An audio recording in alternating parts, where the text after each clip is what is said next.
আর আপনারা যখন হঠাৎ করেই এই মন্দিরের সামনে এসে উপস্থিত হবেন, তখন আপনারা ভাববেন যে কোনো পুরনো আমলে রাজপ্রাসাদের সামনে আপনারা পৌঁছে গেছেন।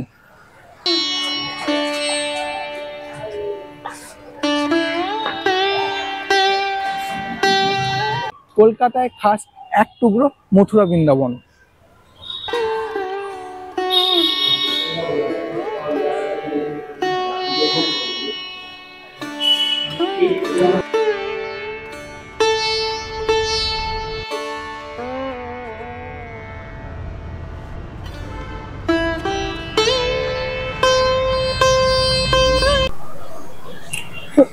নমস্কার বন্ধুরা, আপনারা সবাই কেমন আছেন? আশা করছি আপনারা সবাই ভালো আছেন, সুস্থ আছেন।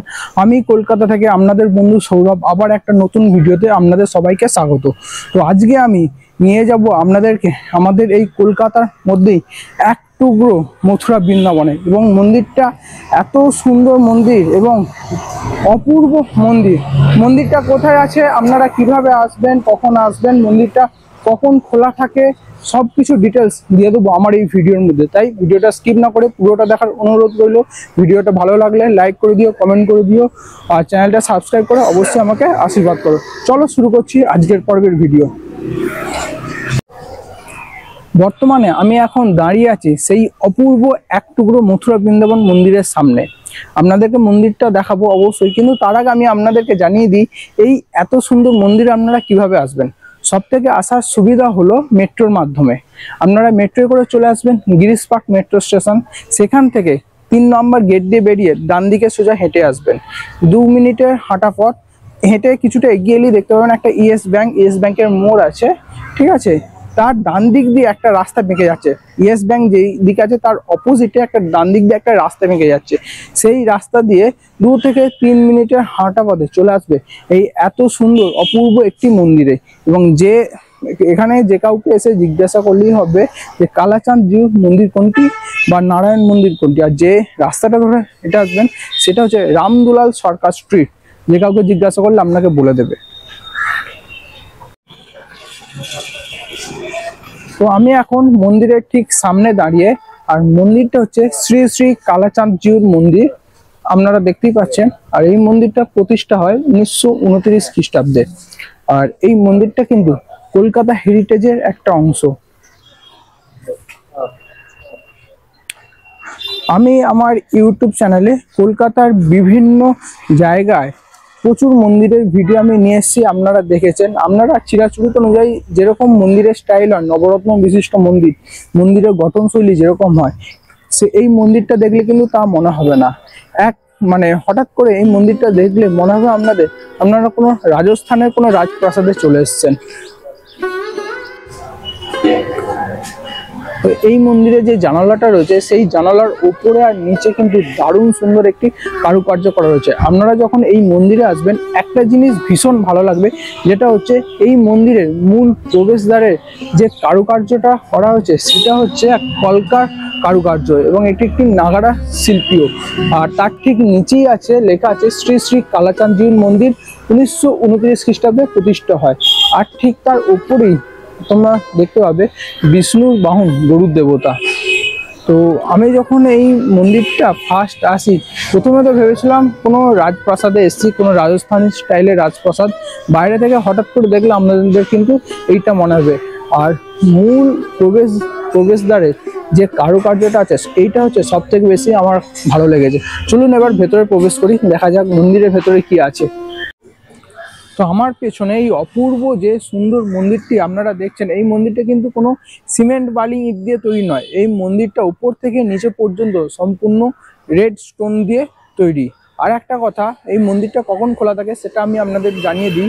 সকাল 6টা থেকে 10:30 পর্যন্ত, এবং বিকেল 5:30 থেকে রাত 9টা পর্যন্ত এই মন্দিরটা খোলা থাকে। আর একটা কথা আমি জানতে পারলাম যে সন্ধ্যের সময় যখন এই মন্দিরের আলোগুলো জ্বলে ওঠে, তখন এই মন্দির আর এক অনন্য রূপ ধারণ করে। এবার আমি আপনাদেরকে এই মন্দিরে যে জিনিসটা দেখাবো, আপনারা কিন্তু অবাক হয়ে যাবেন। আশা করছি আপনারা এই জিনিসটা বুঝতে পারছেন। তো এই মন্দিরে ঢোকার সময় আপনারা এই জিনিসটা লক্ষ্য করবেন যে এখানে যে স্ট্রাকচারটা আপনারা দেখতে পাচ্ছেন, এরা কিন্তু একজন বাদক কেউ তবলা বাজাচ্ছে, কেউ বাঁশি বাজাচ্ছে, কেউ খঞ্জনি বাজাচ্ছে। অপূর্ব সুন্দর কিন্তু এই স্কাল্পচারটা। তো আমি কলকাতায় অনেক মন্দিরে ঘুরেছি, এই রকম টাইপের স্কাল্পচার বা এইরকম টাইপের একটা অসাধারণ সুন্দর ভাস্কর্য আমি কিন্তু দেখিনি। তো দারুণ সুন্দর। এই জিনিসটা যদি দেখতে চাও তোমরা, তো অবশ্যই এই মন্দিরে এসে ভিজিট করো।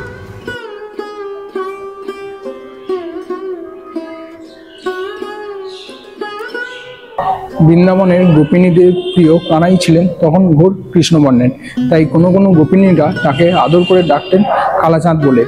শ্রীকৃষ্ণের ভগবান বিষ্ণুর আরেক অবতার শ্রীকৃষ্ণের আরেক রূপ কালাচাঁদ দোলের দিনে বিভিন্ন মন্দিরে পূজিত হন, তেমনই নিত্য পূজিত হন এই মন্দিরে।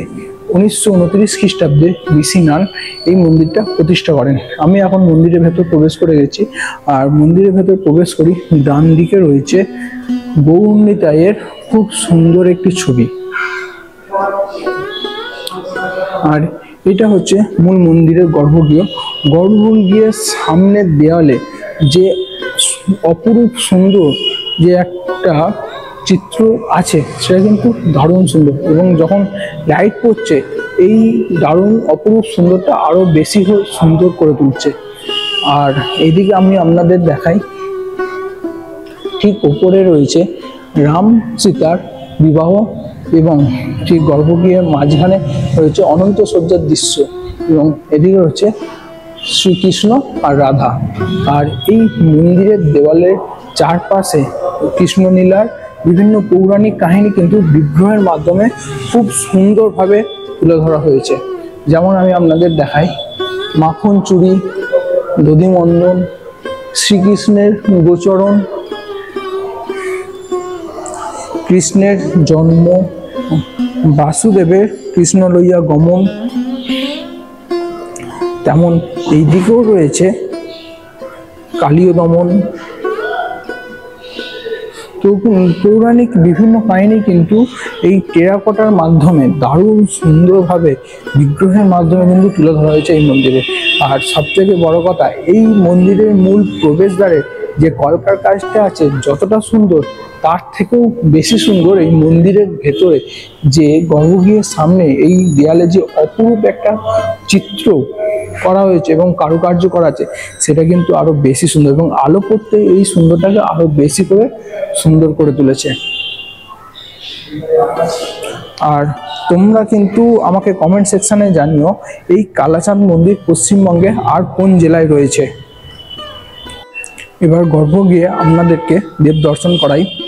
তো আপনারা দেখতে পাচ্ছেন ভেতরে কিন্তু কোনো বিগ্রহ নেই, ভেতরে রয়েছে নারায়ণ শিলা। আর এখানে যে বেদিটা রয়েছে, বেদিটা হচ্ছে অসম্ভব রকমের দারুণ সুন্দর বেদিটা। আর মন্দিরের কিন্তু উপরে ব্যালকনি আছে, আর মন্দিরের ঠিক উপরে দেখতে পাচ্ছ একটা ঝাড়বাতি রয়েছে। এবং এই মন্দিরটা কিন্তু ভীষণ, চারপাশটা ভীষণ নিস্তব্ধ, এত গাড়ি হর্ন, এত চেঁচামেচি নেই, খুব শান্ত পরিবেশ এই মন্দিরের পরিবেশ। এখন কিন্তু আরতি শুরু হচ্ছে, আর সেই আরতির কিছুটা অংশ আমি তোমাদেরকেও দেখাবো।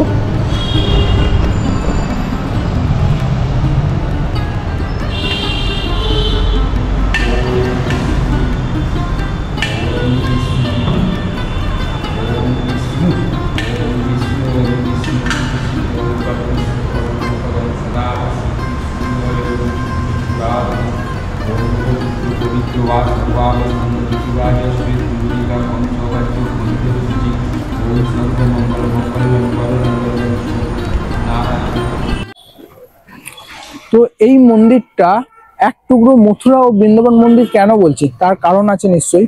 হ্যাঁ, মথুরাতে শ্রী রাধারানী টেম্পল বা মহারাজ শ্রী লাডলিজির টেম্পল যেরকম দেখতে, এই মন্দিরের বাইরেটা ঠিক সেই রকমই দেখতে।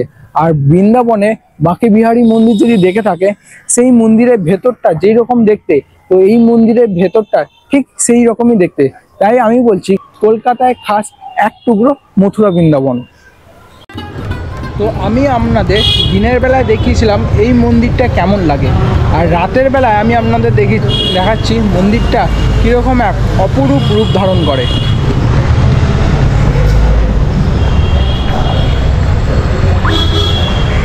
শুধু আপনারা দেখুন। তো আমি তো সাজেস্ট করবো আপনারা বিকেলের দিকে ঘুরতে আসুন। বিকেলের দিকে ঘুরতে হলে কী হবে, দিনের বেলা এই মন্দিরটা ভালোভাবে দেখতে পাবেন, আর যখন রাতের বেলা মানে সন্ধ্যেবেলায় লাইট জ্বলে উঠবে তখন কিন্তু এই মন্দিরটা আরও ভীষণ ভীষণ রকমের সুন্দর হয়ে ওঠে, সেই রূপটাও আপনারা দেখতে পাবেন। এক কথায় দারুণ সুন্দর লাগছে। সত্যি কথা বলতে গিয়ে আমি মনে হচ্ছে এক টুকরো মথুরা বৃন্দাবনে চলে এসেছি। তো আপনাদের এই পর্বের ভিডিও কেমন লাগলো আমাকে কিন্তু অবশ্যই কমেন্ট সেকশানে কমেন্ট করে জানাবেন। ভিডিওটি ভালো লাগলে লাইক করে দেবেন, কমেন্ট করে দেবেন, আর চ্যানেলটা অবশ্যই সাবস্ক্রাইব করে আমাকে আশীর্বাদ করবেন। চলুন দেখা হচ্ছে পরবর্তী ভিডিওতে। ভালো থাকবেন, সুস্থ থাকবেন, বাই বাই।